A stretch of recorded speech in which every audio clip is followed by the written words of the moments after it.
The Swiss psychologist Piaget rejected the idea that learning was about memorizing procedures. He pointed out that true learning depends on an understanding of how ideas fit together.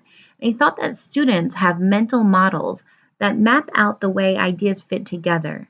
And when these mental models make sense to students, they're in a state he calls equilibrium.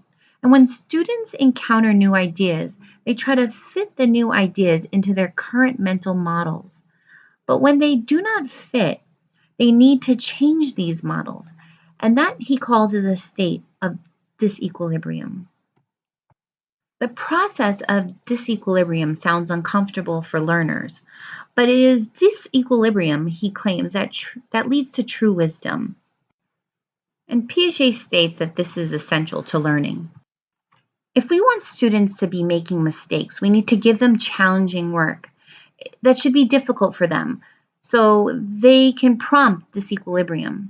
This work should be accompanied by positive messages about mistakes, messages that enable students to feel comfortable working on a harder problem, making mistakes, and definitely continuing on. What is mathematics really? Mathematics is different from a lot of other subjects. And one way mathematics is different is often thought of a performance subject. Students will typically say it's a subject of calculations, procedures, or rules.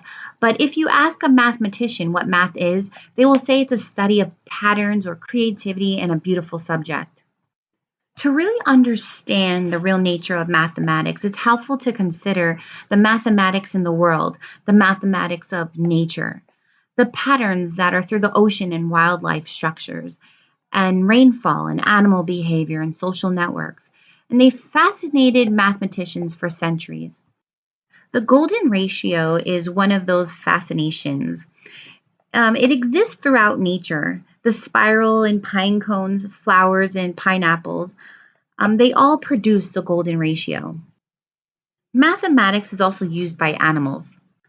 Dolphins make their characteristic clicking sounds, which rebound off of objects and echo back to the dolphin. And the dolphin then uses the length of time it takes for the sound to come back and the quality of the sound to know where their friends are.